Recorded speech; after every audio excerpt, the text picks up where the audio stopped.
Eu agora se calhar pegava aqui em dois mundos que são muito teus, que é a paternidade e o teu envolvimento na sociedade, que te leva à política, não necessariamente ligado a um partido, não é? Mas a esse envolvimento e essa participação na sociedade, que é o que é que tu achas que é preciso mudar para que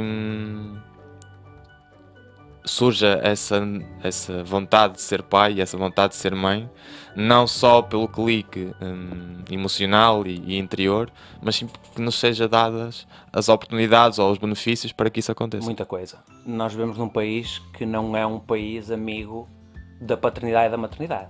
Estamos a falar de um país que, ao contrário dos nossos parceiros europeus, nós gostamos tanto de nos comparar com os nossos parceiros europeus para umas coisas e nos comparamos para outras. Não há políticas ativas de natalidade que sejam objetivas e que realmente tu digas, ok, eu tenho aqui este incentivo, pá, se calhar vou fazer isto antes de... Porque hoje em dia ter um filho, tu pensas logo, uma das primeiras coisas que vem à cabeça de uma pessoa quando pensa, vou ter um filho, ei pá, e dinheiro para ter um filho? Ter um filho realmente implica bastantes gastos, bastantes mesmo. E tens que fazer ginástica, e nós fazemos ginástica, naturalmente. Mas tu não tens incentivos da parte do Estado.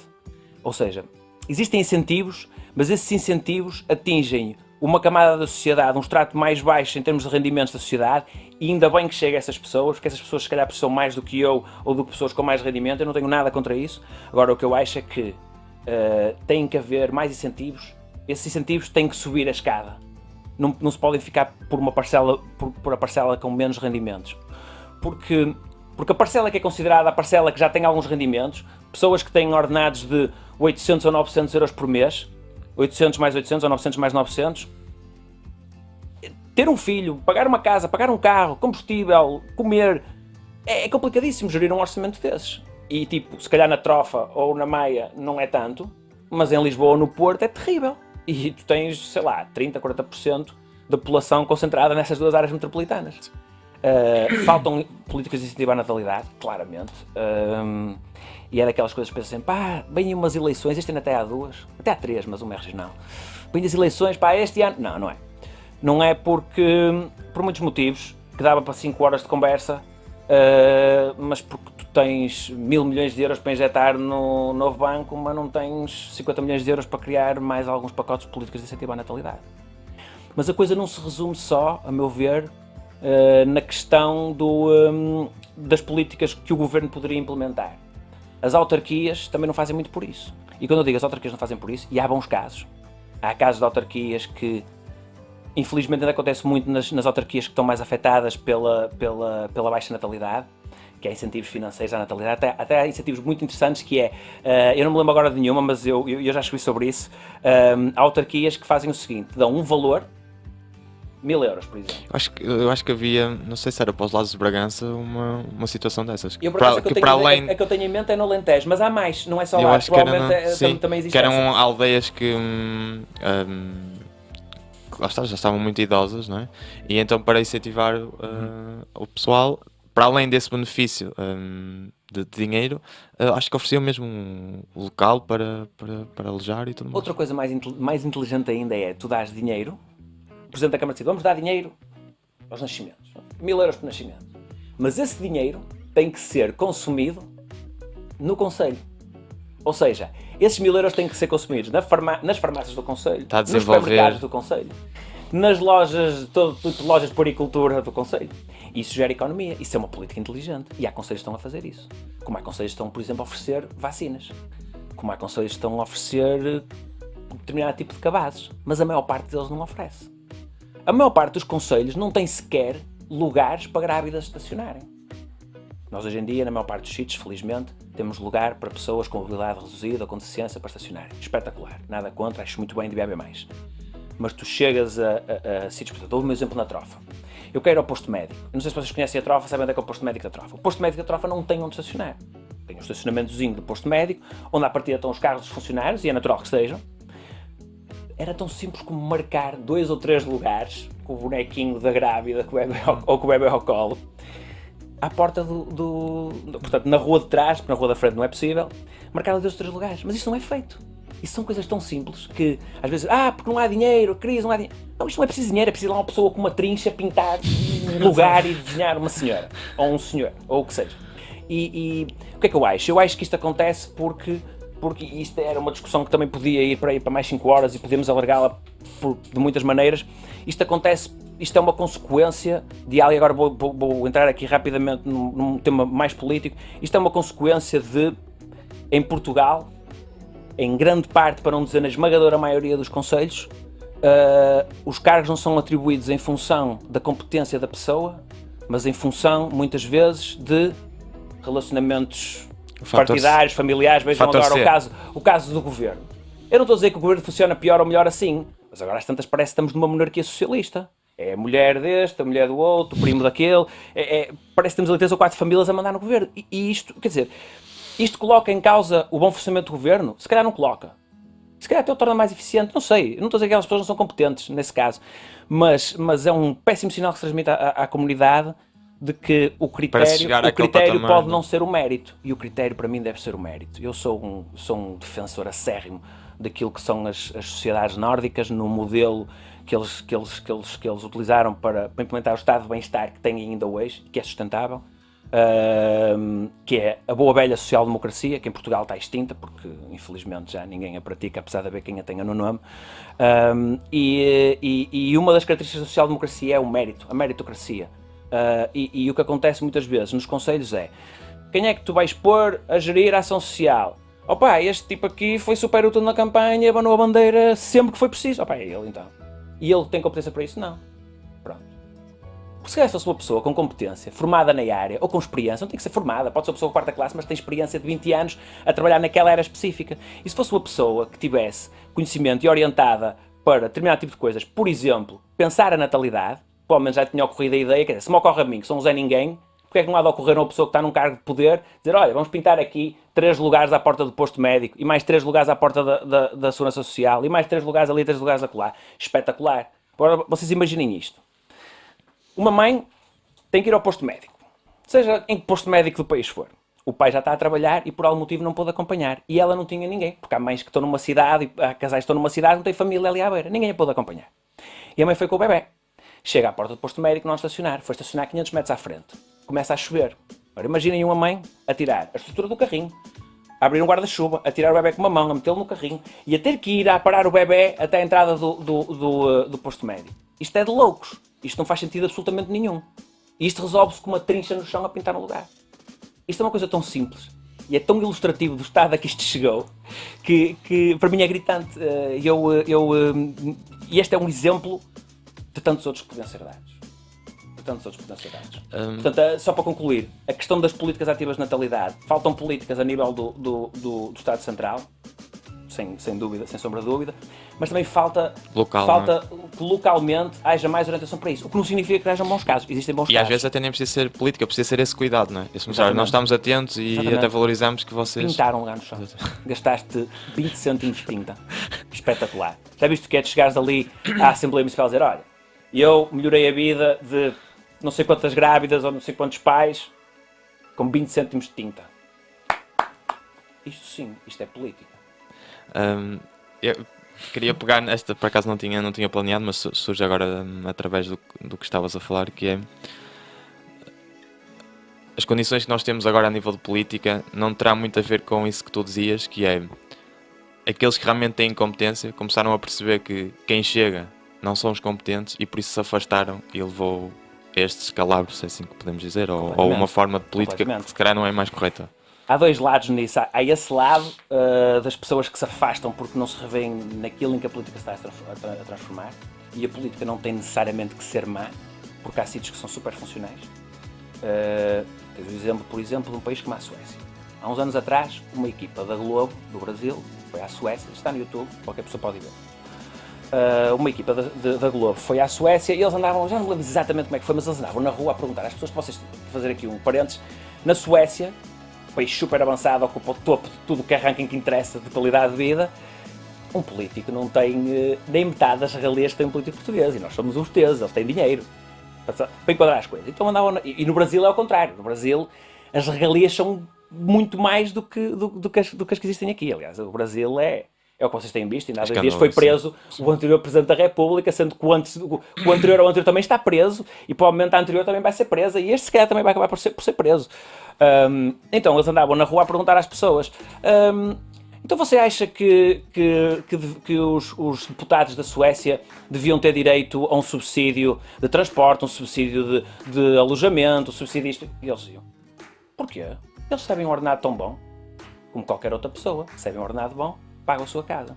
Mas a Suécia ainda te permite ter uma espécie de, na Suécia, em Estocolmo, eu penso que em Estocolmo está o Parlamento, há uma espécie de uma residência onde tu deputado que venhas de fora, podes ter uma espécie de um estúdio, não é? Um quarto com kitchenette, que no andar de baixo tens uma lavandaria comum onde tens de pôr o teu nomezinho para utilizar a lavandaria na tua vez, e as pessoas podem usufruir disso. Eu não vejo nada de mal nisso. Como não vejo nada de mal em que façam isso pelos professores, por exemplo. Porque é engraçado que ninguém se choca que um deputado vem de Bragança para ganhar 3 ou 4 mil euros para Lisboa e tem estes subsídios todos. Mas um professor que sai da trofa e vai dar aulas para o Algarve não tem nada. E não tem nem metade do salário dessa pessoa. E ninguém o ajuda a pagar a casa, ninguém o ajuda com custos de transporte. Portanto, algo está muito errado aqui. E pronto, e acho que já me deixei levar e já me perdi aqui um bocadinho no meio do tema.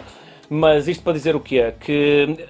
Qual era mesmo a tua pergunta? Eu viajei aqui um bocado. A pergunta era isso, se aqueles realmente são competentes, se não se afastaram ao perceber que Afastaram-se.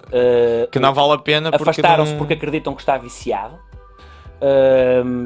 E afastaram-se também por outro motivo, que eu acredito que é outro motivo que eu acredito que é, as pessoas começam a ter algum medo, porque há algum... como é que eu ponho isto sem ser demasiadamente chocante?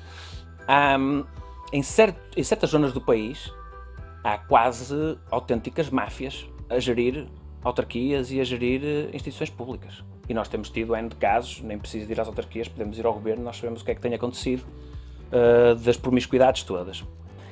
E as pessoas têm um bocado de medo de afrontar esse regime, e há muito aquele clichê antigo do foi sempre assim, e se forem para lá outros vai ser igual.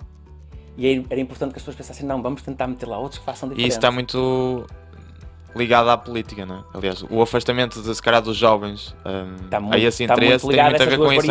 Há a variável de... Eles nunca fazem nada de jeito, não é? De meteres no meio desta pandilha toda. Sou eu contra o mundo, não é? E por outro lado, tu percebes que o mérito não é reconhecido. Hoje em dia, um autarca ou um ministro pode ir chamar quem ele quiser para assessor ou o que quer que seja, até pode inventar um posto de trabalho, isso acontece N vezes, ou pode fazer um ajuste direto de um serviço que se calhar tinha 10 empresas a fazer o serviço mais barato, com exatamente o mesmo nível de execução. Mas como a lei e a forma como isto está montado te permite esse nível de promiscuidade, e como nós também somos culpados nisso, somos uma sociedade demasiadamente tolerante para com esse tipo de comportamentos, quem está no poder percebe isso e utiliza essas variáveis também a seu favor. E nós temos N de casos de situações. Eu lembro, por exemplo, de quando foi construído o parque no centro da Trofa, haviam vários orçamentos. E o orçamento que foi escolhido para construir o parque era o 4º ou 5º pior. Ou seja, o caderno de encargos é igual para toda a gente. O parque vai ser construído é o mesmo. E há 5 empresas que te dão 5 valores diferentes. Como é que tu vais ao mais caro? Não é? E isso naturalmente é grave e existe pouca... por um lado, existe pouca consciência e isso vai beber a outros fatores. A população, em certa medida, também está um bocado adormecida para esse tipo de coisas. E pronto, e a promiscuidade acaba por prosperar. E muito do estado a que isto chegou, quando nós começamos a fazer contas, Portugal tem as contas públicas arruinadas, agora vendem-nos que a coisa está um bocadinho melhor, efetivamente está um bocadinho melhor, mas está um bocadinho melhor à conta do SNS sem dinheiro ou da educação sem dinheiro e por aí fora. Nós começamos a fazer as contas e quando percebemos o dinheiro que gastamos, é que depois estamos a falar na ordem dos 1000 milhões, já não estamos a falar de milhões nem de milhares. Quando percebemos o dinheiro que fomos meter no BES, no BPN, nos outros bancos mais pequenos todos que arderam, Quando percebemos as dívidas estratosféricas que as grandes empresas públicas têm e que foram geridas por nomeados do PS e do PSD alternadamente ao longo dos anos, percebemos que o dinheiro foi para algum lado. E depois quando dizem não há dinheiro para políticas de natalidade, claro que há. Vocês escolheram é colocá-lo noutro sítio. Vocês fizeram escolhas que permitiram que houvesse uma má gestão. Se tu me perguntas, então achas que devemos acabar com as empresas públicas e liberalizar isto ao máximo ao ponto de esvaziar o Estado? Não. Acho que o Estado tem que ter força. Acho que o Estado tem que garantir a educação, tem que garantir a saúde, tem que garantir algumas matérias tem que ser que, a um meu ver, exemplo, não podem cair na mão do privado porque criaria monopólios em áreas que são demasiadamente sensíveis para criar monopólios. Na minha visão, há quem tenha uma visão mais liberal e que entenda que isto é tudo para privatizar e que o Estado basicamente serve para gerir tribunais e polícia, e há quem até ache que mesmo a polícia, os liberais mais anárquicos, acham que nem a polícia tem que ser necessariamente gerida pelo Estado. A mim assusta-me pensar numa sociedade em que a polícia é privada. Assusta-me. Sim. Como me assusta ver situações que estamos a assistir agora, agora que parece que a face mais negra do terrorismo islâmico está a começar a perder gás porque não tem financiamento e porque estão a começar a ser apertados por todos os lados, começamos a ver em países de referência como os Estados Unidos ou o Brasil, pessoas a ascender ao poder com um pensamento violento, com um pensamento fascista, claramente fascista, e isso assusta-me, porque já nos chega a Rússia, já nos chega a China a oprimir pessoas, e a Arábia Saudita, e agora a Venezuela. Quer dizer, temos uma série de situações gravíssimas, e quando eu penso que um país como os Estados Unidos, que supostamente durante anos foi um farol, independentemente da muita porcaria que fez porque fez, foi um farol em determinadas áreas, e neste momento tem um lunático sentado na cadeira do poder, isso assusta-me, naturalmente. Como me assusta, por exemplo, ontem ter visto uma senhora que foi nomeada pelo governo Bolsonaro para a educação, a dizer que, para o número 2 do Ministério da Educação, entretanto, aquilo ardeu de tal forma nas redes sociais, o poder das redes sociais, aquilo ardeu de tal forma nas redes sociais que a senhora foi demitida uma semana depois. Uma senhora dá uma entrevista em que diz que achamos que a educação deve ser mais baseada na Bíblia, isto não foi bem assim, mas foi mais ou menos isto, deve ser mais baseada na Bíblia, mais baseada nos ensinamentos de Deus, porque Deus é que é o grande matemático, Deus é que é o grande geógrafo, Deus é que é o grande... As religiões têm o seu lugar, e eu não vou questionar a legitimidade ou não delas. O ensino e o Estado, nas democracias liberais onde nós vivemos, tem e deve ser laico, na minha opinião. Eu não posso... Porque isso é cair no erro. Nós estamos a criticar, por exemplo, aos países fundamentalistas do fundamentalismo islâmico, onde o Corão é a lei. Eu não quero que a Bíblia seja a lei. Eu também não quero que a Bíblia seja queimada. A Bíblia tem o lugar dela. A religião tem o lugar dela. Mas não pode ser a lei. A lei nós é que escrevemos. Há uma Constituição. Existem leis criadas pelos homens, existem leis internacionais que não têm partido de um livro sagrado, de uma religião que tem a sua visão, que não tem necessariamente que ser racional. E assustam-me essas coisas. Muito sinceramente assustam-me. Pegando nessa parte, não achas que estas pessoas que têm visões fundamentalistas chegam ao poder pela indiferença que as pessoas têm sobre esses cargos? Isto Claro. já está tudo tão mal que pronto, Claro. vai este. Claro. Desde a ascensão do Tiririca, Exatamente. o Tiririca se calhar é uma excelente pessoa, eu não faço a mínima ideia. Eu conheço o Tiririca, aliás, eu provavelmente já tinha ouvido falar dele, mas conheci o Tiririca depois quando ele se candidatou. E o Tiririca candidatar-se, e quem diz o Tiririca diz o Jardel, não sei se vocês viram a entrevista que o Jardel deu quando se candidatou, coisa surreal. Indica-te que... Eu não acho que a política deve ser vedada a uma elite, não, acho que qualquer pessoa deve poder concorrer. Mas quando tu eleges um palhaço, entre aspas, era o trabalho dele, Tiririca era um palhaço, para o Parlamento, alguma coisa está errada. Acho que há uma coisa aqui que está profundamente errada. Há outros casos, e sim, e as pessoas depois acabam por se afastar. O afastamento das pessoas e o desencanto com os políticos convencionais abre portas a que estas novas personagens possam emergir. O Bolsonaro emerge num cenário que tem tudo a seu favor. Tem um parlamento que é corrupto da esquerda à direita. Tem empresas públicas e empresários envolvidos em todos os esquemas de corrupção. O país está envolvido em escândalos todos os dias, a todos os momentos. E nisto aparece um tipo que até já esteve envolvido em escândalos e que diz, não, eu vou pôr ordem nisto. E as pessoas estão desencantadas algumas pessoas vão dizer, se calhar este gajo vai pôr ordem nisto, vamos ver o que é que ele tem para dizer. Mas ele diz que vai fazer mal àqueles e àqueles outros. Não, isso são fake news. Depois aqui também entra a outra parte da ascensão do Bolsonaro, que é uma manipulação da opinião pública numa escala de que não há memória, mas que vai ser o prato do dia no futuro. E eu temo que isso vai ser o prato do dia no futuro. E pronto, é isso. Não sei se queres dizer alguma coisa. Eu em primeiro lugar quero perguntar o Sr. Ernesto. Esta já é aquela questão. O Sr. Ernesto é um ditador, ainda para fechar a política. O Sr. Ernesto é um ditador. O ditador lá em casa. O ditador Sr. Ernesto. Porque é que, na tua opinião, tenho certeza que tu achas isso? Porque eu acho isso. Eu acho que o meu gato é o melhor do mundo. Ele acha que os cães deles são o melhor do mundo. Acho que o meu gato é o melhor do mundo. Porque é que o Sr. Ernesto é o melhor do mundo? O Sr. Ernesto é o melhor do mundo porque o Sr. Ernesto, em primeiro lugar, é um gato super mimalho que não faz mal a ninguém. E depois é bué de brincalhão, pá. Ele tem sempre energia. Eu lembro perfeitamente que ele tem um irmão que é o Oscar, que vive em casa dos nossos cunhados.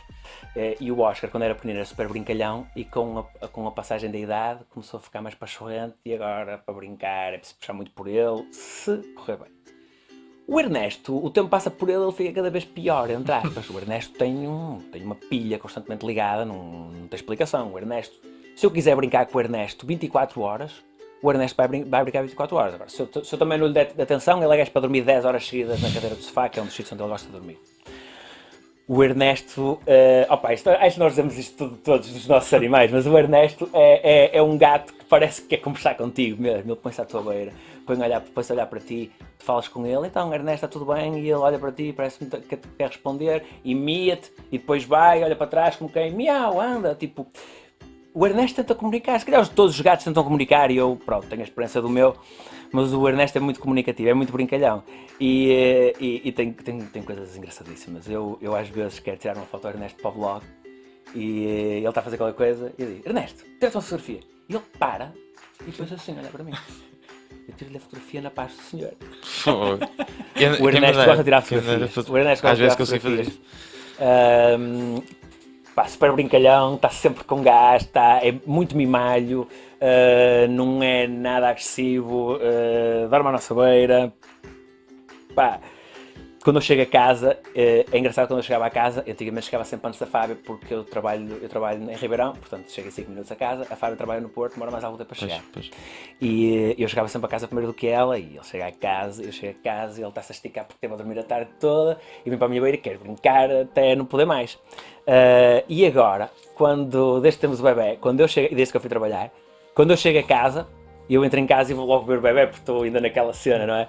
E vou logo ver o bebê, e ele vem logo atrás de mim, miau, do tipo, eu também estou aqui, pá, como é que é? Miau, e vem atrás de mim, e roça-se todo, e ronrona muito, assim, uma coisa por demais. É muito mimalho, e é um gato que interage mesmo muito connosco. E eu conheço situações, tenho amigos que têm gatos que são espetaculares também, mas que são mais pachorrentos, que estão mais na deles e vêm à tua beira quando lhes apetece. Claro que o Ernesto vem à tua beira quando lhe apetece, está-se nas tintas para ti, não é? Ou quando quer comer, ou quando tem cocó por apanhar na caixa e eu não fui apanhar em tempo útil, ele vem à minha beira protestar e leva-me lá para eu perceber o que é que se passou.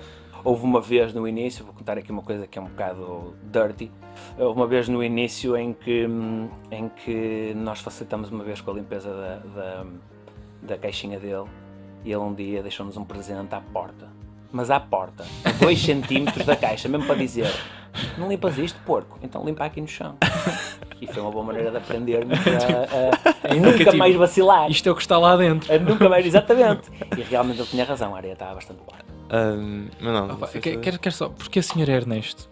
Não é Sr. Ernesto, é que eu estou a chamar Sr. Ernesto. Que olha, quando ele chegou à nossa casa, e eu fiquei tão apaixonado por ele, e ele estava ainda tão amarrotadinho, que ele chegou com uma conjuntivite, não abria um olho, estava assim um bocadinho doentinho, eu coloquei uma foto dele, e a malta começou a mandar nomes para cima da mesa, acho que sem ser pedido mesmo, começou a mandar nomes, e o meu irmão, tenho 2 irmãos, um mais novo e um mais velho, estão os 2 lá fora, e o meu irmão mais velho, que tem os dois filhos, sugeriu o Ernesto. Eu achei Ernesto um nome espetacular. Inicialmente eu ia chamar-lhe Zacarias.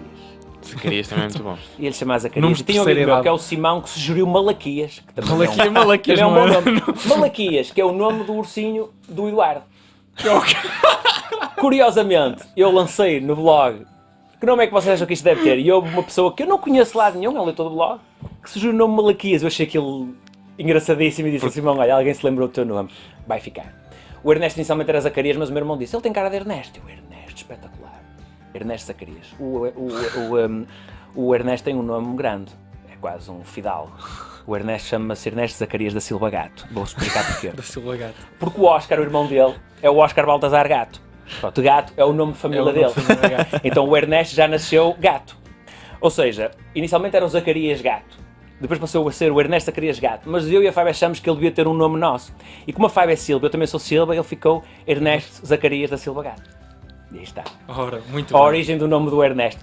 Curiosamente, o Ernesto é o nome mais comprido que o Eduardo é só Eduardo Silva Mendes. O Ernesto, fidalgo, como vos disse, é membro da aristocracia felina, é o Ernesto Zacarias da Silva Gato. Opa, olha, excelente João, conversa. muito obrigado. Eu é que vos agradeço, foi teres vindo. espetacular. Espero Obrigado por que- estares aqui e agora o Emanuel vai dar a despedida. Sim, só dizer que nos Cantamos podem o Kumbaya acompanhar. e... Dizer que nos podem acompanhar despedida nas dele. plataformas normais, Exatamente, exatamente. mesmo as nossas redes sociais e tudo o resto. Temos o Facebook, temos então as nossas plataformas áudio onde podem só ouvir toda esta conversa. Exatamente. Que eu ponho sempre algures. As redes sociais onde podem contactar o Emanuel, o Twitter e a mim, o Instagram, podem nos contactar diretamente, não deixem de visitar a página. Temos também que falar um bocadinho sobre o Patreon. Patreon.com/paragem de autocarro. Que está às aranhas. Está morto, e nem basicamente. aranhas estão lá dentro, portanto está às Temos que teias. ressuscitá-lo. E precisamos de patrõezinhos. É isso. Olha a E despedida. pronto, é isso. Espero que esteja tudo bem convosco. Beijinho, um abraço. Fiquem bem. Obrigado, Perfeito. João. Obrigado.